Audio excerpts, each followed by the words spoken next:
to Pokemon Go Ahead. It's your boy Cheeklate. Today we have details for some events that were announced earlier this week.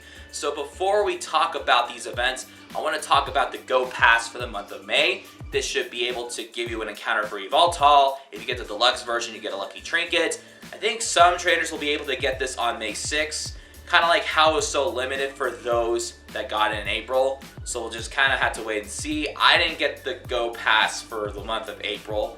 So we'll just have to wait and see what happens for this month. Before we cover details about the Taking Over event, a Shadow Raid Day, and a Community Day, be sure to subscribe, hit the notification bell if you're brand new. We're so close to 2,000 subscribers. Please hit subscribe. And also let us know in the comments below your thoughts about these events. And without further ado, let's dive in to the details. Let's start with the Crown Clash Taking Over event. This event will fall on Wednesday, May 14th at 12 a.m. all the way through Sunday, May 18th at 11:59 p.m. local time. Just like with every Team Go Rocket Taking Over event, bonuses will include Team Go Rocket appearing more frequently at Pokestops and Balloons, and you can use a charge TM to help a Shadow Pokemon forget frustration. So if you have a good Pokemon with frustration, use those charge TMs during this event. Do not sleep on that. Also, there is a special research you can unlock once you upload the game and you start at the beginning of the event to help Shadow Dialga be saved from Giovanni. This is going to be a really good Shadow Pokemon to go after because it is one of the top Steel Dragon types out there. So the fact that it's going to be Shadow is going to be pretty good. Also, we don't know exactly what the Team Go Rocket leaders are going to have in terms of new Shadow Pokemon. So if there's a shiny that you currently need from the current set of Shadows, make sure you shiny hunt for those before May 14th.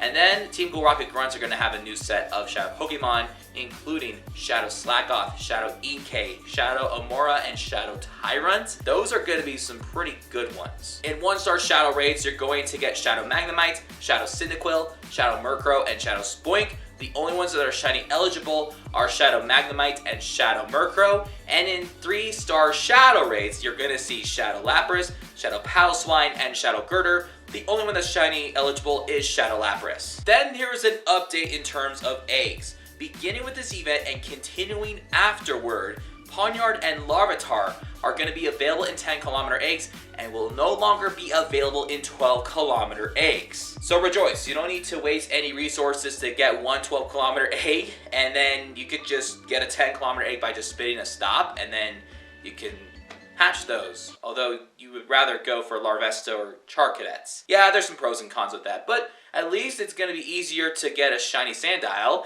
and more annoying to get Vullaby encounters, so have fun with those 12Ks. Complete field research tasks to get fast TMs, charge TMs, and mysterious components. And then finally, there's a $5 pay time research. If you complete it, you'll get some rewards, such as 1 Super Rocket Radar. You also get 2 premium passes, and you also get encounters with Nidoqueen and Nidoking with crowns, because again, this is the Crown Clash event. Then we have Pawmi Community Day, which will be on Sunday, May 11th from 2 to 5 p.m. local time. Right away, it's starting to sound pretty bad. Not because of Pawmi. Pawmi's a good pick for a Community Day. It's a new shiny, by the way. It's because of when it is. Sunday, May 11th, for those of you that don't know, it's Mother's Day. So unless you have a mom that plays Pokemon Go, or you are a mom and you love to play Pokemon Go with your kids, this is probably not a good time to have this event because, you know, it's about spending time with your mom. Yeah, so right away, it's just bad timing. Nothing personal against Pawmi. We'll talk about how it's going to be easier to evolve Pawmi in a second. But we are going to have Pawmo evolve into Pawmot to be able to learn the exclusive move Brick Break, which I don't think it does anything different. There's a $2 special research that you can buy to get some encounters with Pawmi with a special background. If you're lucky, you can get a shiny Pawmi with a special background.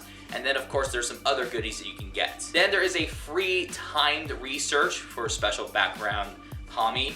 This is going to continue after the Community Day. So, like, the next day you'll catch another Pokemon, and then another, and then you get some encounters. And they will continue to be accessible until it times out on Sunday, May 18th. Now let's talk about bonuses. The evolution requirement is going to be important because normally you would have Pawmo as your buddy and you had to walk 25 kilometers to get Pawmot. That's excessive. So during this community day and continuing until May 18th at 10 p.m., that's right, a full week, you'll be able to just walk 1 kilometer with Pawmo as your buddy, evolve into Pawmont, and then just get another one and just walk another kilometer. And you are going to be walking anyway because the other bonus is 1/4 egg hatch distance. So all those 10 and 12 kilometer eggs you've been gathering, it's a good time to incubate those and walk less. Then you have the other standard bonuses for community days, such as 2 times catch candy, 2 times chance for trainers level 31 and up to get Candy XL. You also have a 3-hour duration for lure modules and incense, excluding the daily incense. You also will be able to get 5 snapshot encounters with Pawmi. They say it's a surprise, but everyone knows it's not that kind of surprise anymore, at least. You get 1 additional special trade, making a total of 2 and 50% less Stardust costs for trades. We also have field research tasks that'll give you some Pawmi encounters and great balls in Stardust. You also get some exclusive field research like win a 5-star raid or higher, complete a party play challenge, or trade a Pokemon, and you'll be able to get some Pawmi encounters with the special background. So if you're wanting to shiny hunt that one, make sure that you don't play this event by yourself. Or you could just play with your mama. It's not a yo mama joke. I mean, it's on Mother's Day, is what I'm trying to say. And finally, we have Shadow Regigigas Shadow Raid Day. And I'm not going to lie to you, this is a Shadow Raid Day that I'm personally not looking forward to. Some of you may be surprised. It's making a shiny debut. It's just not a good legendary in my opinion. It's just a normal type, and that's it. But nonetheless, we're just gonna go through details for this Shadow Raid Day. Saturday, May 17th from 2 to 5 p.m. local time is when the Shadow Regigigas Raid Day is gonna be. Of course, in 5-star Shadow Raids, Regigigas will be appearing more frequently, and if you're lucky, you have an increased chance to get a Shadow Shiny Regigigas.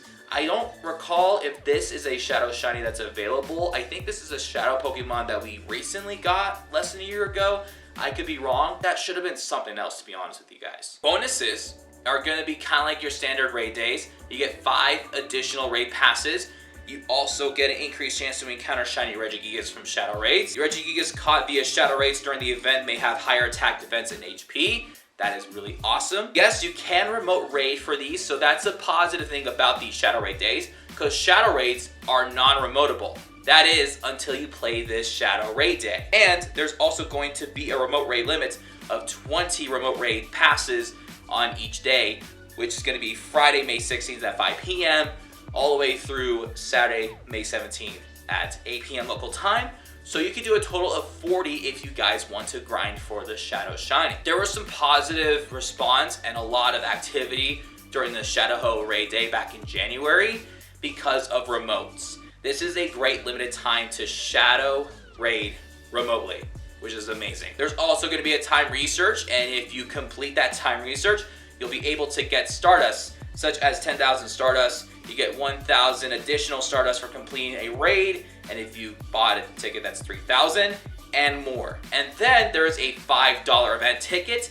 Instead of having 5 more, you get 8 additional raid passes, making a total of 14 free raid passes. You also get an increased chance to get rare Candy XL from raid battles, 2 times Stardust from raid battles, and 50% more XP from raid battles. Honestly, it should have been 2 times XP instead of 50%. But anyway, at least you get Stardust. So here are my thoughts about these events. The Crown Clash Taking Over event sounds really good. They have some good Shadow Pokemon featured. Shadow Tyrant is going to be a fun one to hunt for. Shadow Dialga, you better hope those stats are good because, ooh, it's a good legendary to be a Shadow. The Community Day, the good thing is they have a new Pokemon that can be shiny, and it's cute, and it's more easier to evolve. On the other hand, it's on Mother's Day, so again, unless your mom plays Community Day or you are a mother that plays Pokemon Go and you love Pokemon Go a lot, and that's what you want to do on Mother's Day, then great.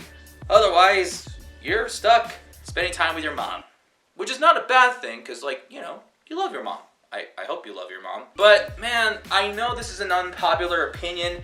Shadow Raid Days are good this year because they are remotable. I just wish they picked a different Shadow Legendary. I can't think of one that I would want. I mean, Shadow Mewtwo would be okay. I understand why they didn't choose Shadow Lugia, although it makes sense because we just had a Ho one. Some said that it's been less than a year since we had like a Shadow Lugia weekend or something like that. but at the end of the day, it would have been nice to remote for Shadow Lugia to get a shiny, but it is what it is. Well, ladies and gentlemen, thank you so much for watching. We will see you guys next time. Peace out.